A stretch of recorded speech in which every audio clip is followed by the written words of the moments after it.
Bonjour les amis, nouvelle vidéo aujourd'hui pour parler d'un ancien flic qui était reçu par notre ami Nicolas Vidal de chez Toxin pour nous parler du cirque politique actuel et notamment bien sûr du volet sécuritaire. Mais juste avant d'en parler, n'oubliez pas de vous abonner, le pouce, de partager, de booster bien sûr la vidéo. Vous le savez, je me répète depuis hier, mais l'algorithme de YouTube a changé, donc j'ai besoin de votre soutien. Je ne vous demande que ça et je compte réellement sur vous.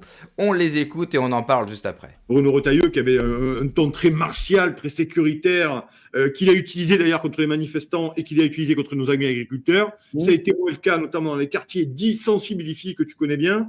Et on voit que ça a été un échec aussi total de Bruno Retailleau, d'ailleurs, qui est en train de, dans les sondages, est en train de se faire dégommer dans les sondages. Mais parce que, Nicolas, on est dans la pantomime. On est Ouais. dans la pantomime. On n'est pas dans l'action.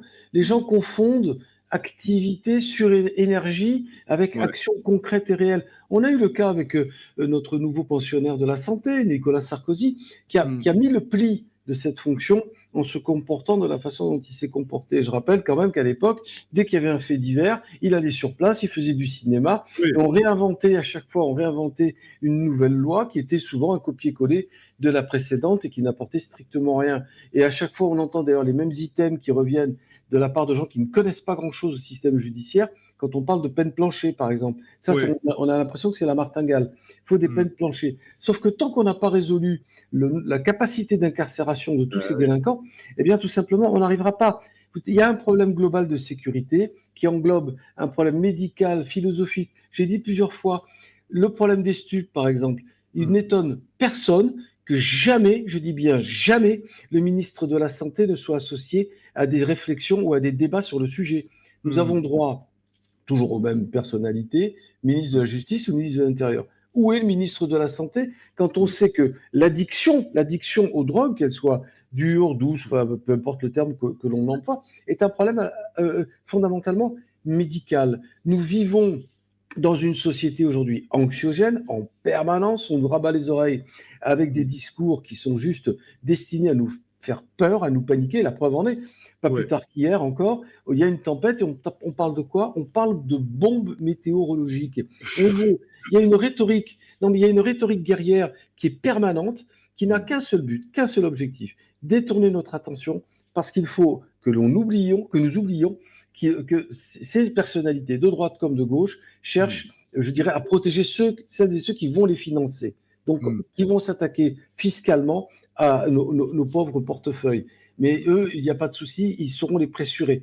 Et donc, pour arriver à ça, il faut convaincre tous les résidents, l'opinion publique et tous les citoyens que nous sommes à un effort dit de guerre. Mais c'est pas pour rien.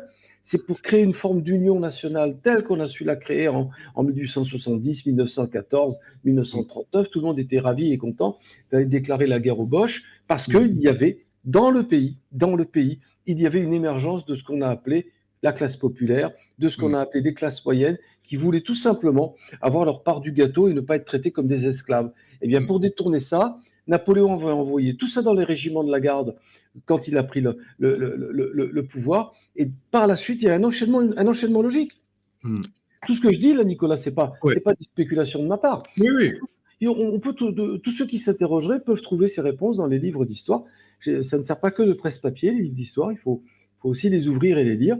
Et il y a toujours une volonté des monarques, des souverains, des présidents, de ceux en tout cas qui détiennent le pouvoir, de détourner notre attention pour nous mobiliser vers autre chose que notre bien-être, notre bien-vivre. Donc il faut le savoir, il faut le dénoncer. Mon cher Jean-Pierre, merci d'être là ce matin. Il nous reste encore 5 grosses minutes et après, on recevra Momochi qui est déjà ici en studio. Merci beaucoup, cher Jean-Pierre. Et en plus, vu le spectacle absolument délirant que nous vivons politiquement, bien entendu, on ne pense pas que la situation, tu l'as dit, c'est un problème de doctrine, tu l'as largement expliqué et c'est toujours très clair. On n'a pas l'impression que ça va changer immédiatement dans les mois qui vont venir. C'est ça aussi qui est désespérant pour c'est impossible. Et des millions de Français. Ça ne peut changer que si on renverse la table. Dès lors que nous avons des têtes de gondole politiques, de droite comme de gauche, les mêmes, que ce soit à l'extrême droite ou à l'extrême gauche. Enfin, ce qu'on nous fait croire comme étant l'extrême droite et l'extrême gauche. Parce que Mélenchon, il est d'extrême gauche, comme moi, je suis couvreur en tuiles ou peintre en bâtiment. Non, il y a une doctrine qui nous est imposée par l'Europe, Cette Europe, elle est totalement gangrénée par une idéologie ultralibérale et très atlantiste. Tous les regards sont tournés vers les États-Unis parce que c'est le modèle qu'il faut suivre, parce que nous sommes tout simplement des petits canetons qui suivons le gros canard Trump et plus globalement l'empire américain. Donc le modèle qu'on veut nous imposer, il est issu de ça, de cet exemple-là. Donc on ne peut pas s'en sortir. Pourquoi? Tant qu'on colle à ce modèle. Si nous voulions nous sortir de là, il suffirait, c'est facile à dire, mais il n'a pas été réfléchi lorsque l'Europe a été construite que la libre circulation des biens et des finances et des biens matériels ne pouvait pas coller avec une union des nations, parce que nous sommes très différents, nous sommes issus de cultures très différentes, et il fallait en tenir compte. Et on n'en a pas tenu compte. Et ce système va dans le mur, parce qu'à un moment donné, les nationalités vont exploser. Parce qu'un Hongrois n'est pas un Italien, bien évidemment, un Polonais n'est pas un Espagnol. Il y a des disparités au niveau des sensibilités nationales très fortes. Et dès lors que l'Europe a voulu gommer et veut gommer tout ça, Oui. eh bien, si on veut avoir notre propre politique, je dirais sécuritaire, par exemple, notamment, eh bien, il faudrait se dissocier de cela. Et c'est exactement le contraire que nous faisons. Puisque, si on parle que de procédure pénale, par exemple, on introduit de plus en plus, de manière très, très forte, des éléments de procédure anglo-saxons. Je pense à l'avocat, notamment, Oui. qui est là en permanence. Mais en France, on est très fort, bon, on l'a bien compris, pour faire des conneries et pour cumuler tous les systèmes négatifs. C'est-à-dire que nous prenons l'essence du droit anglo-saxon, mais tout en gardant, je dirais, la lourdeur de l'appareil classique, qui est un droit issu du droit romain, un droit écrit, un droit assez lourd. Donc tout ça, en fait, on garde tous les inconvénients, tous les systèmes, et c'est pour ça que la machine, elle est totalement thrombosée, et qu'elle ne peut se résoudre que si déjà, dès lors, nous avions des hommes d'État dignes de ce nom. Alors là, je formule un vœu pieux, Ah parce oui, que là, oui. là, on est quand même très mal, et qui s'entourerait de gens de qualité, et on est encore plus mal. Macron s'est entouré véritablement de personnalités politiques de dernier ordre. Et comme l'a très bien dit Rachida Dati, c'est même pas moi qui le dis, je la cite, elle a dit, Ah, le macronisme, c'est quoi? C'est un rassemblement de traîtres de droite et de gauche. Bah oui, Ouais. bien vu, madame. Ouais. Bien vu, Ouais. madame. Ouais. Et quand on voit que Rachida Dati a, pour ne parler que d'elle, hein, parce qu'on pourrait parler aussi de Thierry Solaire qui a ses entrées à l'Élysée alors qu'il a été 13 fois mis en examen, enfin bon bref.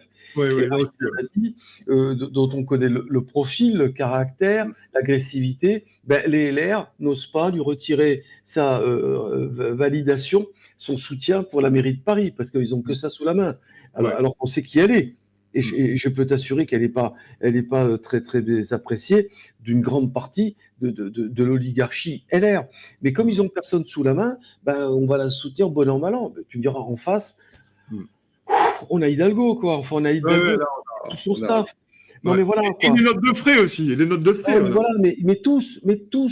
Et c'est fou quand tu discutes avec des gens qui sont des militants, qui eux sont de braves gens, qui sont honnêtes. Tu leur dis, mais vous vous rendez compte pour qui vous Ouais. distribuez vos flyers? Et on te répond, ah oui, mais ils sont pas pires que les autres. Non, Oui, c'est sûr. désolé, c'est Ouais. pas un argument. Ça renvoie à cette réplique magnifique de Gabin dans Le Président, quand Bernard Blier lui dit à un moment donné que pour être président du Conseil, il n'est pas pire que les autres. Et là, il lui répond avec beaucoup, enfin, à la Gabin, il lui répond, mais c'est pas ça que je veux. Pour la France, je veux le meilleur. Or, c'est exactement l'inverse de ce à quoi nous avons droit en France. J'adore sa dernière réplique. Quand il interroge des militants et qu'il leur dit oui, mais ils ne sont pas pires que les autres. Et quand j'entends ça, je pense à ceux qui vous disent plus de démocratie, plus de votes, du RIC, une assemblée constituante, Étienne Chouard, tirage au sort. Quand vous avez affaire à cette population qui n'est plus capable d'avoir du discernement aujourd'hui. Aujourd'hui, les Français, ils sont tellement perdus, ils ont tellement été formatés, le lavage de cerveau a tellement été puissant et il continue, qu'ils n'ont plus la lucidité de voter pour leur bien, le bien commun, pour la communauté. Donc, si demain, imaginons, Étienne Chouard président, ça n'arrivera jamais, mais Étienne Chouard président ou un Florent Philippot qui est pour les RIC par exemple, mettons ça, plus de RIC, plus de votes, vous aurez la même situation. Dans un premier temps, il faut prendre le pouvoir, le garder, tout ce qui va être vote, le mettre de côté et réapprendre à la population à être responsable, à se responsabiliser, les reconnecter avec leur histoire et les lier via ce qui nous a toujours liés dans l'histoire de France, hormis bien sûr la République, la religion et Dieu. Parce qu'il parle du cirque politique. Sur tout ce qu'il a dit, je suis d'accord. Gauche, droite, c'est la même chose. Il faut arrêter de croire que Mélenchon ou Marine Le Pen ou Bardella ou Retailleau, Darmanin, tous ces gens-là, vous mettez qui vous voulez, ça sera le même projet, ça sera les mêmes choses. Vous allez juste perdre du temps, en fait. Tout ce cercle politique est fait pour embrouiller les Français. Aujourd'hui, la vie des Français est organisée pour qu'il n'ait pas la possibilité, ni le temps, surtout le temps. N'oubliez jamais que le pouvoir, c'est du temps. C'est la maîtrise du temps. Et ce qui manque aux Français, c'est du temps. Pourquoi ? Parce que tous les jours, il faut qu'ils se lèvent tôt pour les gosses, aller au boulot, des journées à rallonge. Ils vont rentrer tard. Ensuite, il y a les devoirs des gosses. Il faut faire à manger, il faut les coucher. C'est-à-dire que le peu de temps que vous avez vraiment libre, vraiment où vous allez pouvoir vous sentir libre, tout en mettant téléphone, télévision, bref, vous n'avez plus le temps aujourd'hui de réfléchir. C'est pour ça que je ne veux pas non plus jeter la pierre d'une manière facile, même si cela le paraît sur les gens. Parce qu'on leur a retiré toute possibilité de penser. Vous rajoutez à ça, bien sûr, les chaînes d'information en continu, qui vous prémâchent une info de merde qui n'est même pas vérifiée, parce qu'aujourd'hui vous n'avez plus vraiment d'enquête, parce que les journaux et les télévisions, il faut le savoir, ne mettent plus d'argent, donc vous n'avez plus d'enquête comme on a pu connaître il y a encore quelques années. Donc vous avez une information pré-mâchée, une information qui est axée uniquement sur la peur. La peur de la guerre en Ukraine, nous allons tous mourir. La guerre nucléaire, une crise sanitaire. Bref, il faut occuper l'esprit.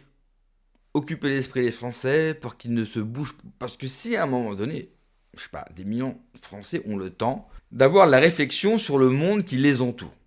Sur le système politique, sur leur politique, sur leur travail, sur le libéralisme, sur ce capitalisme forcené, sur l'Union européenne. Il y a quand même bien des gens qui vont dire, attends, si je fais le compte, je ne suis pas gagnant, moi, dans toute cette histoire. C'est pas moi qui gagne. Je suis leur esclave. Alors par contre, le seul hic, c'est que le réveil pourrait être extrêmement brutal. Imaginez une population qui sortirait de sa longue sieste, de sa longue nuit, et qui prendrait conscience que tout ce qu'ils ont subi depuis des années, eux, les gens avant eux, et ainsi de suite, ont été manipulés, n'ont été que des esclaves. Pour faire une traduction rapide, on leur a volé leur vie, je vous laisse imaginer la réaction des gens. Ça s'est déjà passé dans l'histoire de l'humanité. Généralement, c'est pas ouf. Généralement, il n'y a pas de la bienveillance. Vous savez, c'est le mot à la mode. Aujourd'hui, il faut être bienveillant. Là, il n'y en aura pas. Ça me fait penser à Nigel Farage, quand il était encore député européen. Et souvent, dans ses discours, et je me souviens d'un de ses discours au Parlement européen qui est resté célèbre, que vous pouvez retrouver, bien sûr, sur YouTube, où il s'adresse à tout le Parlement. Et il dit, un jour, les gens se rendront compte de ce que vous avez fait et ils viendront vous chercher directement chez vous. Et ce jour-là, vous le paierez. Bien sûr, personne n'était ravi de ce discours, mais je pense que quelque part, Farage avait raison. Moi, je pense quand même, parce qu'il faut bien sûr rester optimiste, je pense qu'un jour, les gens vont se réveiller et le réveil va faire très très très mal. À force, non seulement de prendre les gens pour des cons, mais de leur voler leur vie, je crois que c'est une possibilité qu'on peut largement imaginer. Merci d'avoir regardé la vidéo les amis, n'oubliez pas de vous abonner, le pouce, le partage, le boost, plus que jamais, allez-y, je compte sur vous, il faut faire changer l'algorithme de YouTube qu'ils nous ont imposé en cours de partie. Prenez soin de vous, que Dieu vous protège, allez ciao.